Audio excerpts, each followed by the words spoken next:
1000 kilogram पर metre cube, ये होती है डेंसिटी। तो वाटर की डेंसिटी तो हमें मालूम है, डेंसिटी ऑफ सब्सटेंस, किसी भी सब्सटेंस की डेंसिटी को वाटर की डेंसिटी से डिवाइड कर देंगे तो रिलेटिव डेंसिटी आ जाएगी। अब जब रिलेटिव डेंसिटी हमारे पास आई है तो डेंसिटी का फॉर्मूला अगर किलोग्राम पर मीटर क्यूब ऊपर है तो नीचे भी किलोग्राम पर मीटर क्यूब, तो दो सेम यूनिट वाले टर्म्स को अगर मैं डिवाइड कर दूँ तो यूनिट से यूनिट कैंसिल आउट हो जाती है और ये रेशो बन जाता है। और जो रेशो है ना, रेशो की कोई यूनिट नहीं होती, तो इसकी कोई यूनिट नहीं होगी रिलेटिव डेंसिटी की, ये सिर्फ एक रेशो है। ठीक है, तो देखिएगा मैं आपको बताता हूँ अभी, जैसे मान लीजिए हमने कहा कि कोई दो ऑब्जेक्ट्स हैं और एक की डेंसिटी मान लीजिए 2 ग्राम पर मीटर क्यूब हो गई, 2 किलोग्राम पर मीटर क्यूब हो गई, और नीचे वाटर है, वाटर की डेंसिटी होती है 1000 किलोग्राम पर मीटर क्यूब। तो आप ये देखिए ऊपर वाले की भी यूनिट किलोग्राम पर मीटर क्यूब, नीचे वाले की भी यूनिट किलोग्राम पर मीटर क्यूब, तो यूनिट से यूनिट डिवाइड भी होती है। ठीक, तो ये हमारे पास 2/1000 आ जाएगी वैल्यू, 2/1000, और इसकी ना ये रेशो रहेगा, इसकी कोई यूनिट नहीं होगी क्योंकि सेम यूनिट ऊपर थी सेम यूनिट नीचे थी, वो दोनों यूनिट से यूनिट कैंसिल आउट होगी। जैसे आपने ये देखा होगा speed is equal to distance upon time, distance upon time. अब मान लीजिए डिस्टेंस हमको दे रखा है 10 मीटर और टाइम हमको दे रखा है 2 सेकेंड, ये दे रखा है, तो हमको इसको याद करने की जरूरत नहीं है कि जो स्पीड है उसकी यूनिट मीटर पर सेकंड होती है। एक्चुअली 10 को तो 2 डिवाइड कर रहा था, 2 5 10, तो 5 हो गया, और मीटर अपॉन सेकंड, तो मीटर अपॉन सेकंड क्या हो गया, मीटर पर सेकंड। तो इस तरह से स्पीड की जो यूनिट है ना वो मीटर पर सेकंड होती है, तो ये 5 मीटर पर सेकंड ऐसे होती है। मतलब वैल्यू जो होती है जिसको मैग्नीट्यूड बोलते हैं, ये जो है 10 मीटर, तो 10 जो है वो तो हो गया मैग्नीट्यूड और जो मीटर है वो हो गई यूनिट। ऐसे डिनोमिनेटर में 2 हो गया मैग्नीट्यूड, और जो सेकंड है सेकंड हो गई टाइम की यूनिट। तो मैग्नीट्यूड से मैग्नीट्यूड डिवाइड होता है, यूनिट से यूनिट डिवाइड होता है, तो इस तरह से 5 मीटर पर सेकंड आ गया आपके पास। क्लियर? तो ऐसे ही मैं ये बता रहा था कि जो रिलेटिव डेंसिटी है, रिलेटिव डेंसिटी में हमेशा इसकी कोई यूनिट नहीं होगी, ये सिर्फ एक रेशो ही रहेगा। आगे चलते हैं जी।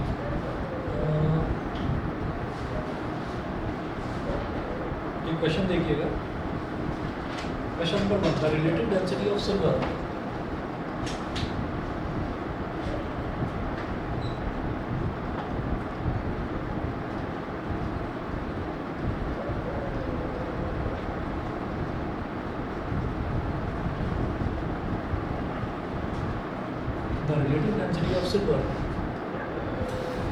is 10.8.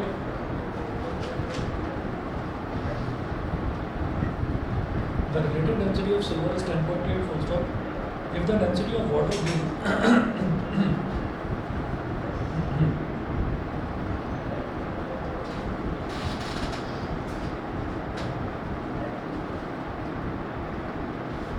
if the density of water be 1 into 10 to the power 3,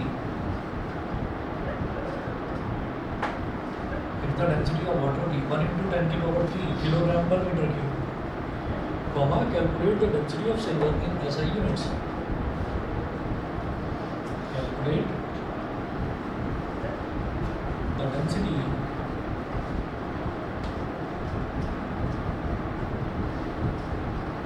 of silver in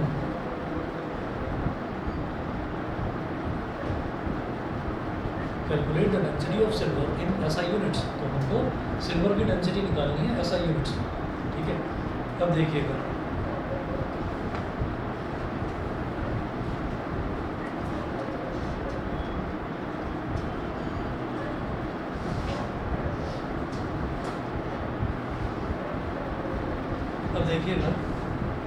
कि जैसे the relative density of silver is 10.8, तो यहाँ लिखेंगे, हमें तो फॉर्मूला लिखना सीधा सीधा रिलेटिव, देख रहे हैं ना, relative density of silver is 10.8, तो मतलब इसकी कोई यूनिट नहीं दे रखी, ये एक वैल्यू आती है, बस रेशो आता है। Relative density of silver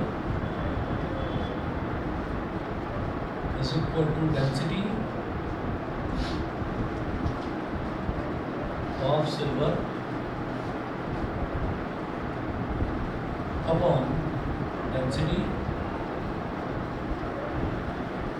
of water, density of silver upon density of water, relative density of silver. ये क्या दे रखा है 10.8 is equal to density of silver, silver की डेंसिटी वही तो निकालनी है, लिखेंगे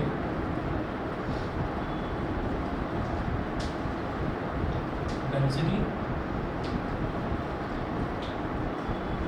ऑफ सिल्वर, और नीचे जो डेंसिटी दे रखी है वाटर की वो कितनी है 1 × 10⁻³ किलोग्राम पर मीटर क्यूब, ये इधर मल्टीप्लाई हो जाएगा।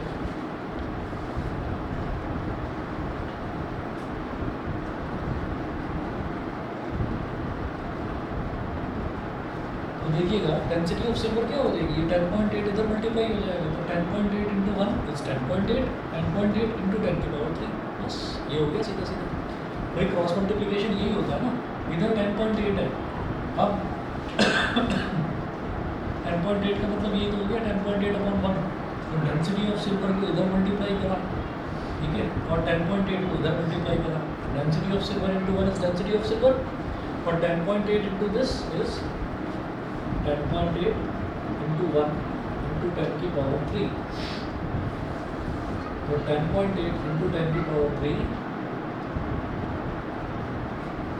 किलोग्राम पर मीटर क्यूब, तो ये हमारे पास डेंसिटी हो गई सिल्वर, ठीक है। आगे चलते हैं, क्लियर है, नहीं समझे, तो मल्टीप्लाई तो करा बस, डेंसिटी ऑफ सिल्वर यहाँ लिखा हुआ है और डेंसिटी ऑफ वाटर यहाँ लिखा हुआ है, ये स्टैंडर्ड फॉर्मूला है, लिखा है हमने, ठीक। मेरे को डेंसिटी ऑफ सिल्वर निकालना है, रिलेटिव डेंसिटी दे रखी है 10.8, तो 10.8 यहाँ आ गया, उसके नीचे अपॉन में कोई भी नंबर है उसके अपॉन में 1 तो लिखा जा सकता है, तो 10.8/1, और राइट हैंड साइड में क्या है density of silver upon density of water, density of water दे रखी है 1 × 10⁻³ 1 × 10⁻³ क्या हो गया 1000 ही तो हो गया, वो ना भी देते तो भी हमें पता है 1000 किलोग्राम पर मीटर क्यूब। अब ये इधर मल्टीप्लाई हो जाएगा, ये इधर मल्टीप्लाई हो जाएगा, anything × 1 is equal to anything, तो density of silver × 1 is equal to density of silver is equal to 10.8 × this, तो 10.8 × 1 10.8 हो गया, और 10⁻³ तो ठीक सही है, बोलो भाई हर्ष, और 10⁻³ एज इट इज रहने दिया, चाहो तो उसको भी मल्टीप्लाई कर लो।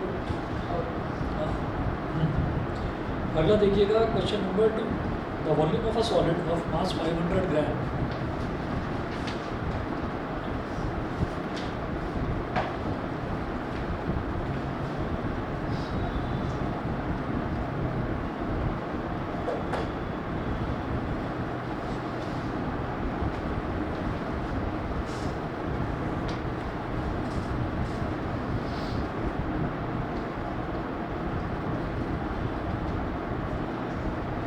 the volume of a solid of mass 500 gram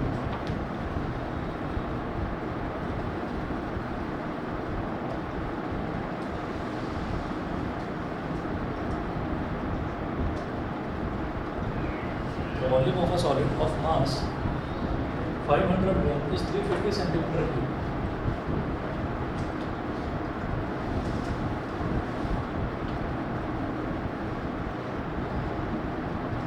is 350 centimeter cube. और इसके 4 पार्ट्स हैं, ये पार्ट है what will be the density of this solid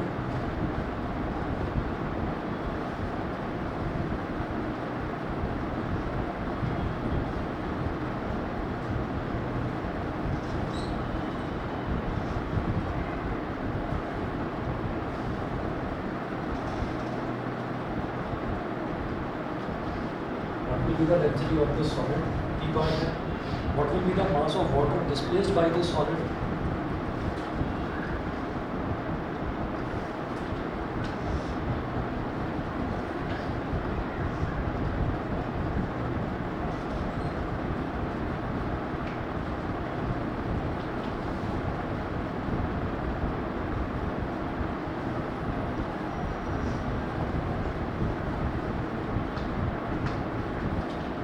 C part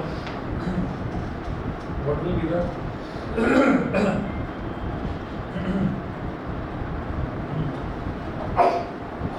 what will be the relative density of the solid,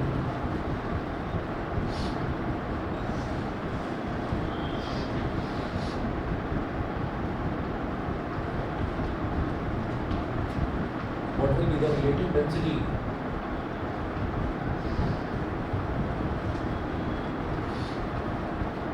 of the solid और D part है fluid float or sink in water.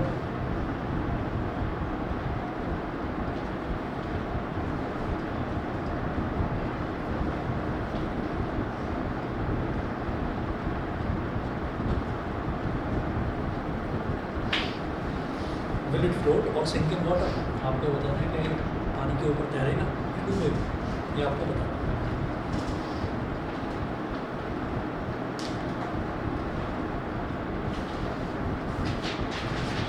ठीक है, तो volume of a solid of mass 500 gram is 350 centimetre cube. ठीक, तो volume of a solid of mass 500 ग्राम, तो जो भी सॉलिड है उसका जो वॉल्यूम है उसका मास तो दे रखा है 500 ग्राम और वॉल्यूम दे रखी है 350 सेंटीमीटर क्यूब। तो डेंसिटी तो निकाल लेंगे मास अपॉन वॉल्यूम करके। ठीक है, ज़रूरी नहीं है कि आपको इसको ऐसा ही यूनिट में निकालना है, तो ग्राम में सेंटीमीटर क्यूब में दे रखा है तो उसी में निकाल लीजिए।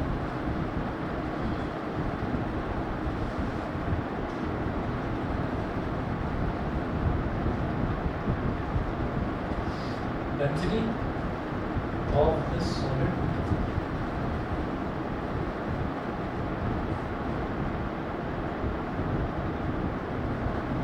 mass of solid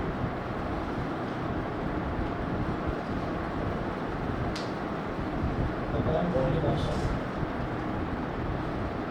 mass of solid upon volume of solid, mass upon volume ये डेंसिटी का फॉर्मूला होता है। ठीक है, अब देखिएगा जो मास है वो मास कितना दे रखा है। मैं सोचा तो था कल कर दूंगा लेकिन नहीं कर पाया, कल रात काफ़ी लेट आया, फिर सुबह आँख नहीं खुली, हो नहीं पाया। Mass of solid upon volume of solid. हाँ जी, सॉलिड का मास कितना दे रखा है हमारा 500 ग्राम्स। ठीक है, तो लिखेंगे 500 और वॉल्यूम कितना दे रखा है 350। 0 से 0 कैंसिल, 5 7 35, 5 10 50। ये 10/7 क्या आ गया ग्राम पर सेंटीमीटर क्यूब। ये बताइए समझ में आ गया? ग्राम पर सेंटीमीटर क्यूब, ग्राम को जी बोल देते हैं।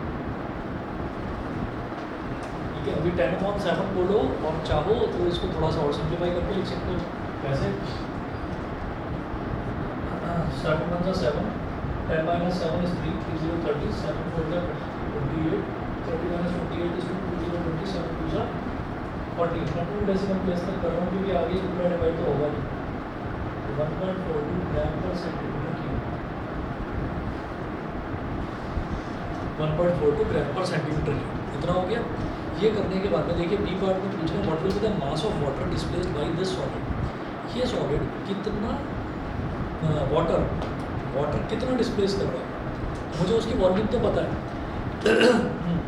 देखिए ऐसा होता है कि जब भी कभी हम कहते हैं कि हमारे पास एक लीटर की पानी की बोतल है, तो 1 लीटर की पानी की बोतल है और हमने ये कहा कि वो खाली है, एम्प्टी है। तो एम्प्टी का मतलब क्या है कि उसके अंदर ना हवा भरी हुई थी, एयर भरी हुई थी। एयर क्या होता है? मिक्सचर ऑफ डिफरेंट गैसेस, तो वो उसके अंदर थी ऑलरेडी। अब हमने उसके अंदर 1 लीटर पानी डाल दिया, तो चलिए आधा लीटर पानी डाल दिया, तो अब उसके अंदर आधा लीटर पानी रहेगा, लेकिन जो आधा लीटर वो खाली है ना, आधा लीटर में एयर रहेगी। समझ गए? तो क्या हुआ कि आधा लीटर पानी जब उसके अंदर गया तो उसने आधा लीटर एयर को डिस्प्लेस कर दिया वहाँ से। तो कोई भी चीज़, कितना पानी गया? आधा लीटर पानी गया। लीटर क्या होता है? लीटर किसकी यूनिट होती है? वॉल्यूम की, है ना। तो आधा लीटर पानी उसके अंदर गया तो उसने आधा लीटर ही एयर को डिस्प्लेस कर दिया। कोई भी ऑब्जेक्ट जितनी उसकी खुद की वॉल्यूम होती है उतनी ही वॉल्यूम डिस्प्लेस करता है। आधा लीटर पानी अगर उसके अंदर डाला बॉटल के अंदर, तो बॉटल के अंदर पहले से हवा भरी हुई थी, तो उसने क्या करा? उसने आधा लीटर एयर को डिस्प्लेस कर दिया वहाँ से। तो वाटर की जो वाटर हमने डाला ना उसके अंदर ऑब्जेक्ट क्या हो गया? वाटर। तो वाटर की वॉल्यूम आधा लीटर, एयर की वॉल्यूम आधा लीटर, तो जितना उसकी खुद की वॉल्यूम होती है ना ऑब्जेक्ट की, वो उतना ही वॉल्यूम डिस्प्लेस करता है। यहाँ पर हम क्या कर रहे हैं? The volume of a solid of mass this 500 gram is 350 centimetre cube. तो ये जो सॉलिड है, इस सॉलिड की वॉल्यूम मेरे को पता है 350 सेंटीमीटर क्यूब, 350 सेंटीमीटर क्यूब। तो जब इसको पानी के अंदर डालेंगे तो ये पानी का उतना ही वॉल्यूम डिस्प्लेस कर देगा वहाँ से। तो मुझे ये पता चल गया कि volume of water displaced, water की वॉल्यूम कितनी डिस्प्लेस हो रही है, ये मेरे को समझ में आ चुका है। ये आपको क्लियर है कि नहीं, समझ रहे हैं? ठीक है। तो कोई भी चीज़, अगर मान लीजिए मैंने एक बड़ी सी बॉल ली, लेदर की बॉल ली जो अंदर से सॉलिड होती है, उसको लिया और उसको पानी के अंदर डुबा दिया। तो जब पानी के अंदर डुबा दिया तो वो कितना पानी डिस्प्लेस करेगा? अपने खुद की वॉल्यूम के बराबर, अपने खुद की वॉल्यूम के बराबर। तो जितना वॉल्यूम उसका था ना, वो वहाँ पर जाकर बैठ गया, तो उसने उतना ही वॉल्यूम हटा दिया पानी का वहाँ से। डिस्प्लेस करना मतलब हटा देना, तो उसने पानी का उतना ही वॉल्यूम हटा दिया और खुद जाकर वहाँ पर सेट बैठ गया। समझ गए मेरी बात? अच्छा जी, आगे चलते हैं।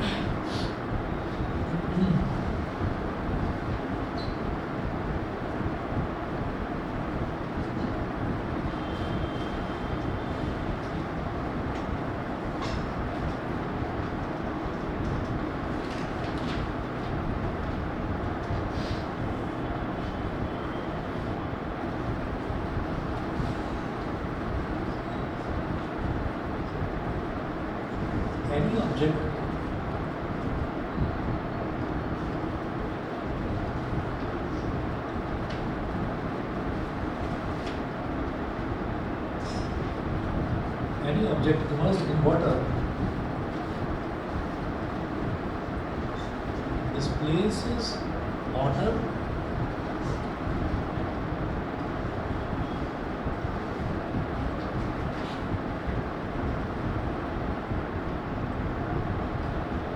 any object immersed in water displaces water equal to its own volume. Any object immersed in water displaces water equal to its own volume. ठीक है। तो कोई भी ऑब्जेक्ट है जिसको मैं पानी के अंदर डुबाऊंगा, वो अपने खुद के वॉल्यूम के, ऑब्जेक्ट का जो वॉल्यूम है वो अपने खुद के वॉल्यूम के बराबर ही पानी को वहाँ से हटा देगा, तभी तो वहाँ पर जाकर बैठेगा। ठीक है। तो हम ये कहेंगे यहाँ पर mass of, therefore mass नहीं, sorry, volume of water displaced by the solid is equal to volume of solid itself. Solid अपने खुद के वॉल्यूम के बराबर ही पानी का वॉल्यूम डिस्प्लेस करेगा। हाँ पीना क्या हो? तो volume of water displace by the solid is equal to volume of solid itself. तो सॉलिड का जितना वॉल्यूम है उसमें उतना ही वाटर का वॉल्यूम डिस्प्लेस कर दिया। तो कितना वाटर का वॉल्यूम डिस्प्लेस करा फिर उसने? 350 सेंटीमीटर क्यूब। सही है। अच्छा आगे लिखें, density of water is equal to, इनकी ग्राम पर सेंटीमीटर की क्यूब की बात हो रही है, तो डेंसिटी ऑफ वाटर होता है 1 ग्राम पर सेंटीमीटर क्यूब। किलोग्राम पर मीटर क्यूब की बात करेंगे तो वो होता है 1000 किलोग्राम पर मीटर क्यूब। अब देखिएगा density of water is equal to mass of water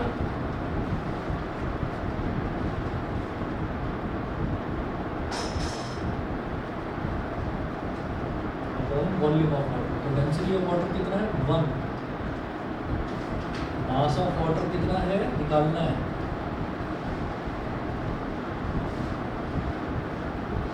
और वॉल्यूम ऑफ वाटर कितना है? 350 सेंटीमीटर क्यूब। इसको पूरी यूनिट के साथ लिखिएगा। एक चीज़ बताऊंगा अभी। अब मास ऑफ वाटर निकालेंगे तो ये इधर 1 से मल्टीप्लाई हो जाएगा, भाई इधर 350 अपॉन में है तो इधर जाकर मल्टीप्लाई हो जाएगा। तो mass of water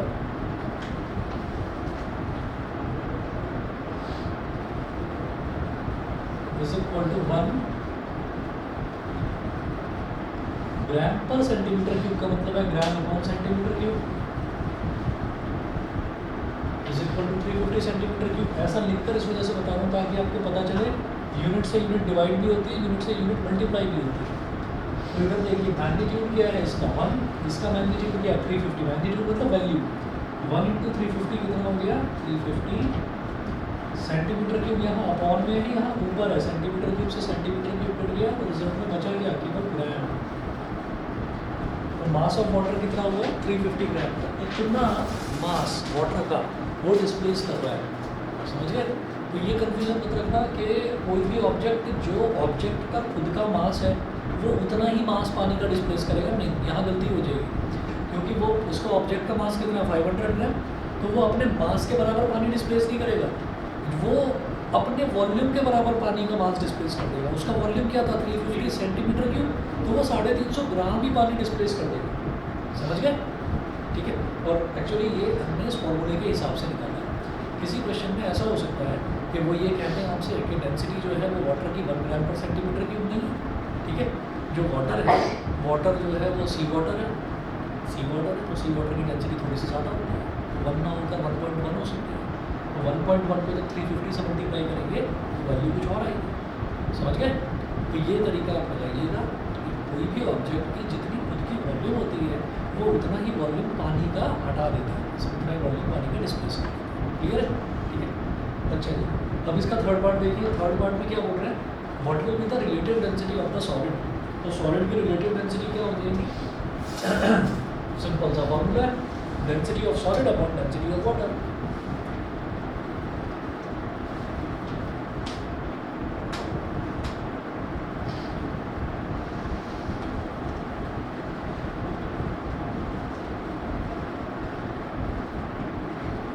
relative density of solid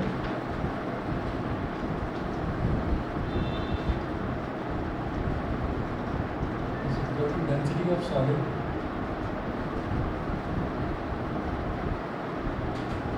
upon density of water।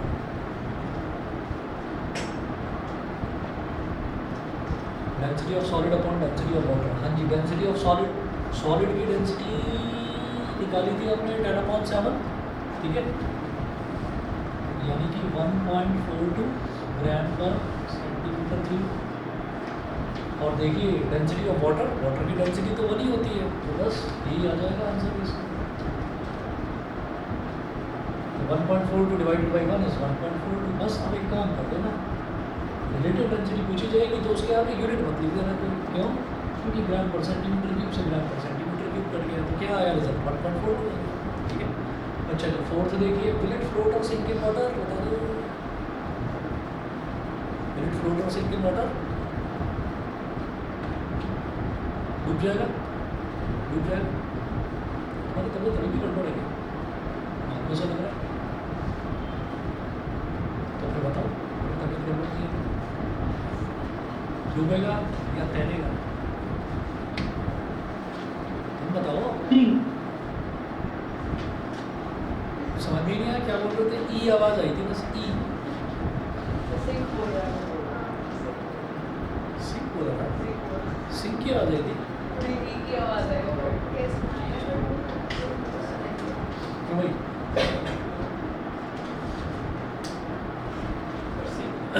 अच्छा अब तो मैसेज कर दिया इसने, मैसेज में लिखा हुआ आया सिंक, ये तो ठीक है, क्यों डूबेगा ये तो बताओ जरा, ठीक है। क्या है कि जो सॉलिड है, पढ़ दिया प्रॉमिस करके गए थे कि मैं पढ़ाई करूँ, जो सॉलिड है, सॉलिड की डेंसिटी कितनी है 1.42 और वाटर की डेंसिटी कितनी है, वाटर की डेंसिटी है 1, तो वो डूब जाएगा।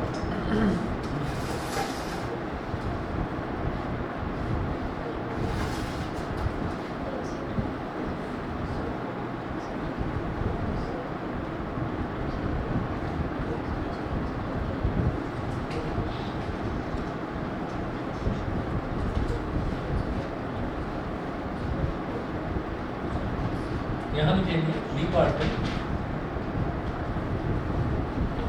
Since density of object is greater than density of water, so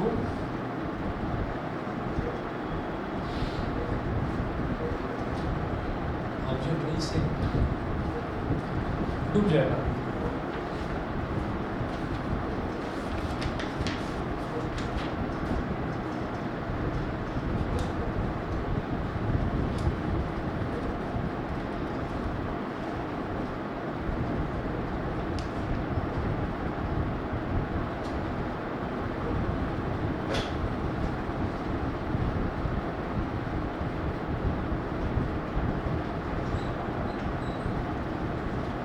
question note करिएगा, मैंने golf ball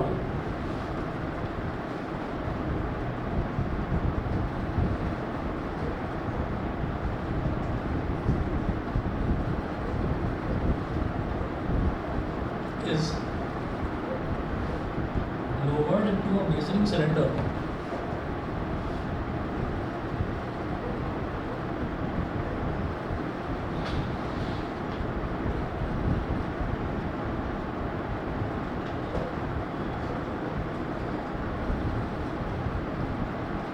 a golf ball is lowered into a measuring cylinder containing water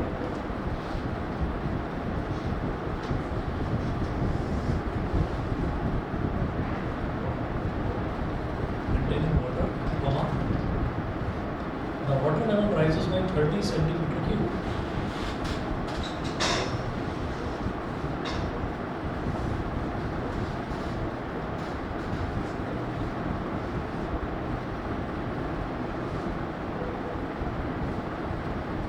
Rises by 30 centimeter cube when the ball is completely submerged.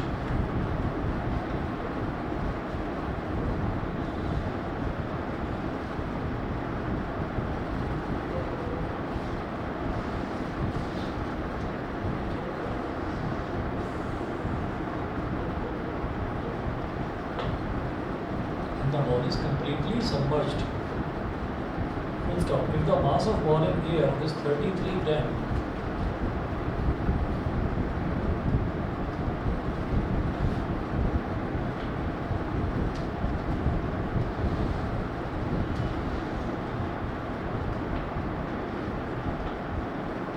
if the mass of ball in air is 33 gram, comma, find its density.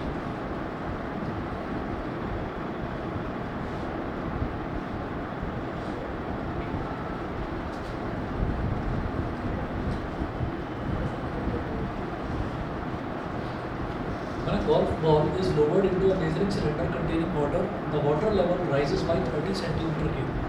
Water level 30 centimetre cube बढ़ गया, इसका मतलब इन्होंने golf ball को उसके अंदर डुबाया ना, तो उसने इतना ही पानी डिस्प्लेस करा। इसका मतलब जो वाटर का वॉल्यूम दे रखा है, जितना वाटर लेवल बढ़ा है ना, उतना ही वो बढ़ा क्यों है? क्योंकि उतना वाटर उसने गोल्फ बॉल जहाँ पर डूबी वहाँ से उसने हटा दिया। अब वो वाटर हटा दिया तो वो वाटर जाएगा कहाँ? वो वाटर ऊपर उठ जाएगा, है ना, या ऊपर तक भरा हुआ है तो बाहर निकल जाएगा, ठीक है, तो वो ऊपर उठ जाएगा। तो ये कहेंगे an object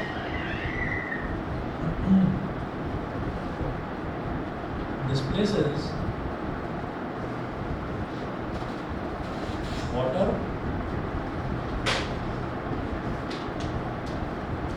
an object displaces water equal to its own an object displaces water equal to its own volume equal to its own volume. So volume of golf ball is equal to volume of water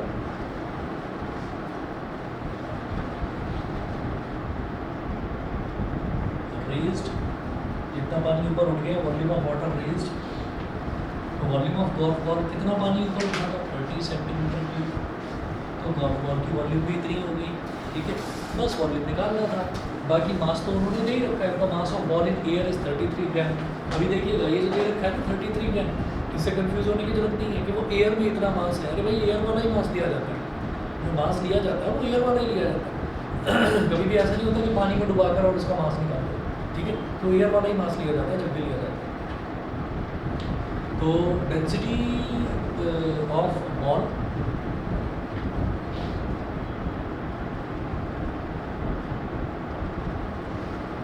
density of ball is equal to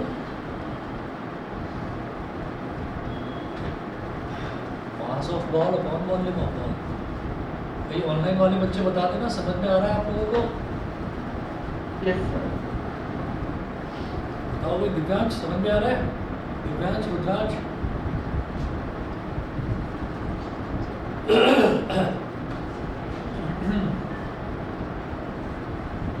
mass of ball दे रखा है 33 gram, तो volume of ball is 30 centimetre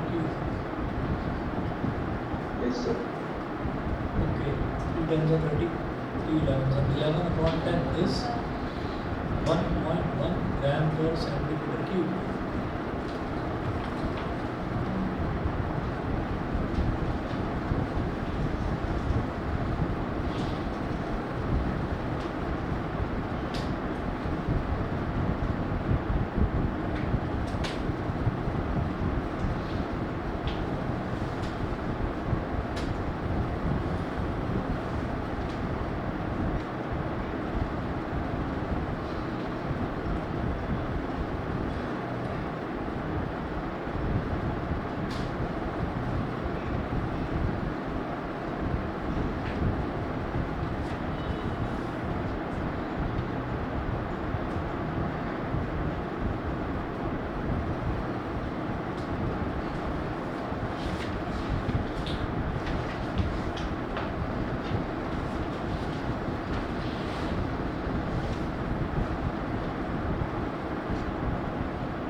एक question और note करिए, 5 kilogram of material A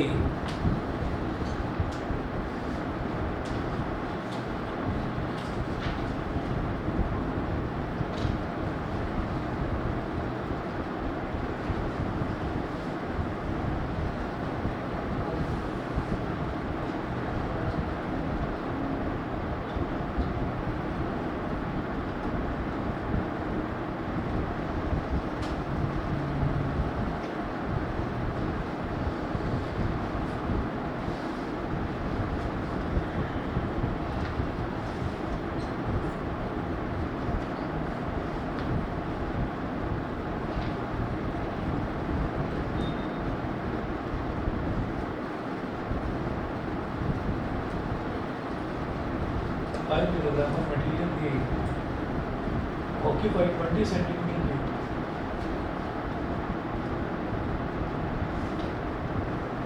Five kilogram of material A occupy 20 centimeter cube, whereas 20 kilogram of material B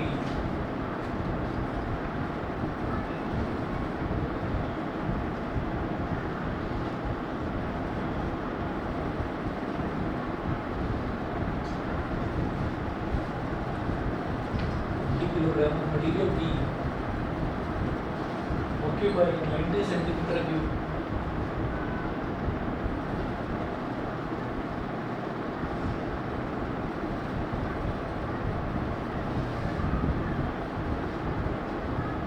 Which has the greater density A or B?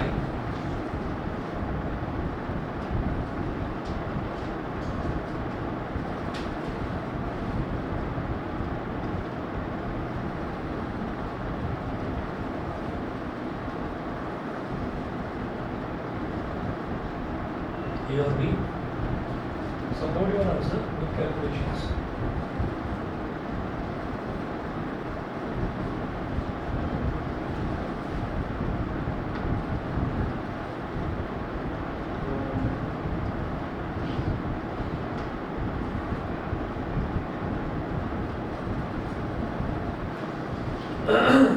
Support your answer with calculations.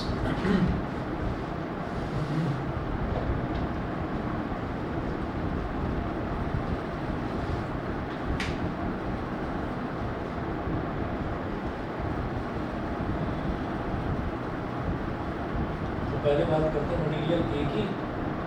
तो देखिए जैसे unit होती है ना, unit होती है ग्राम पर centimetre cube density की, या फिर किलोग्राम पर मीटर क्यूब। तो यहाँ तो जो वॉल्यूम दे रखा है, यहाँ वॉल्यूम दोनों सेंटीमीटर क्यूब में दे रखे हैं, और जो मास है वो दोनों किलोग्राम में दे रखे हैं। एक काम करो, मास को ग्राम में कन्वर्ट कर दो।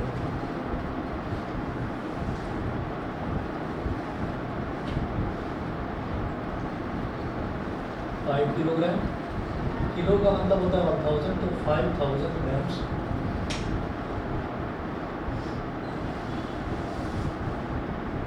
वॉल्यूम है। फिर कितना दे रखा है, 20 सेंटीमीटर क्यूब।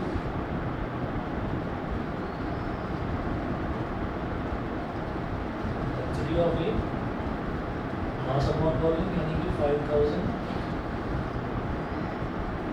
अपॉन 20, 0 से 0 कर दिया, 235 50, ये 0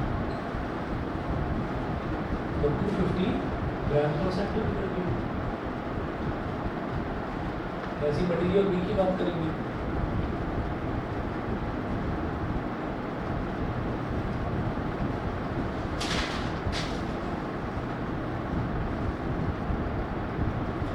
मास ऑफ बी का मास कितना 20 किलोग्राम।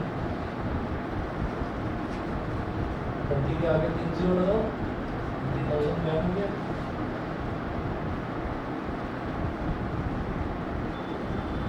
वॉल्यूम ऑफ बी कितनी है 90 सेंटीमीटर क्यूब।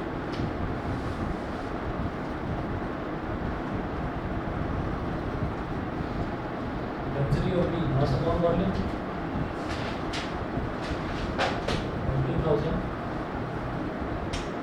190 0 से 0 कट गया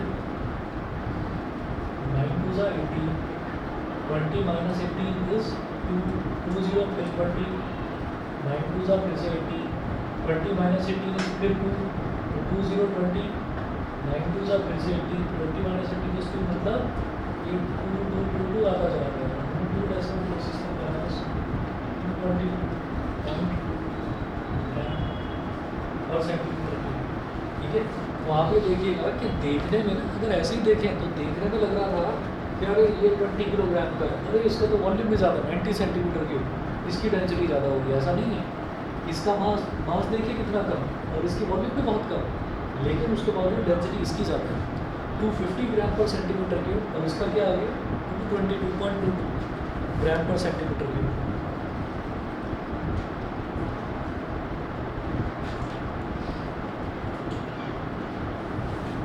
ठीक है, इसके बाद देखिएगा क्या करेंगे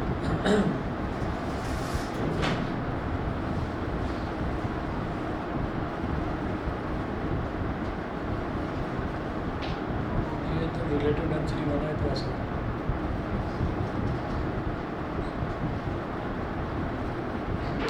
एक क्वेश्चन नोट करें बना boat is partially immersed in water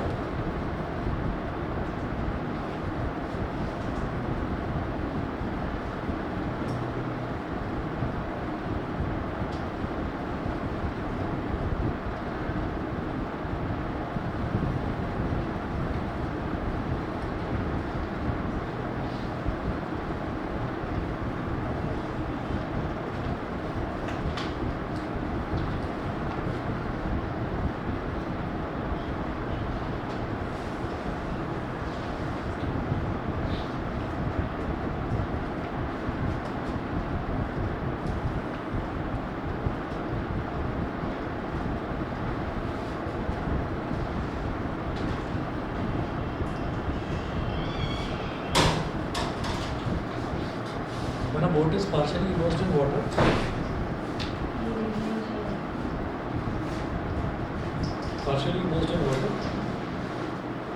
it displaces 600 kilogram of water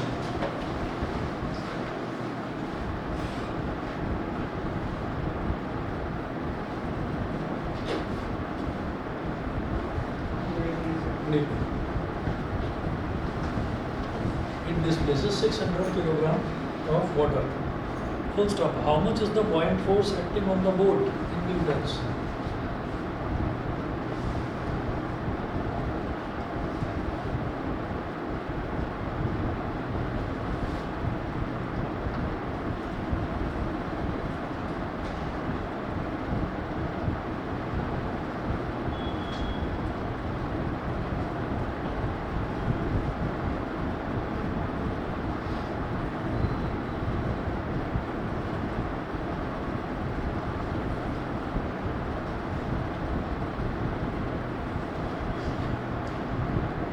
Newton's और बोला है इसमें G is equal to 10 metre पर second square.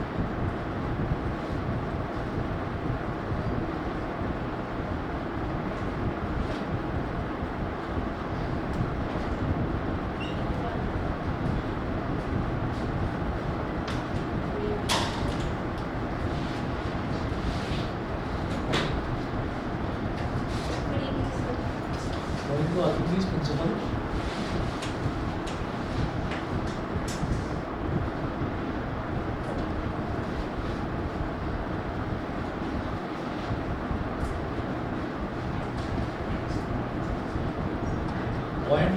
Equal to weight of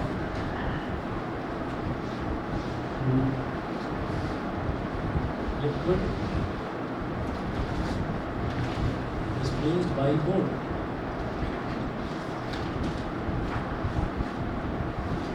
हमने बोला है कि वो कितना वाटर डिस्प्लेस कर रहा है, 600 किलोग्राम वाटर डिस्प्लेस कर रहा है, और उसका 600 किलोग्राम का जब मैं वेट निकालूंगा तो वेट क्या होता है, m इंटू जी, m इंटू जी, m इंटू जी, 600 इंटू, हाँ जी, जी कितना दे रखा है, 6000 न्यूटन, ये है इसका आंसर। ठीक है, बस इतना कर लीजिए, ये चैप्टर आपका ग्रेविटेशन कंप्लीट है। इसके बाद आप बता दीजिए एटम्स एंड मॉलिक्यूल्स, केमिस्ट्री।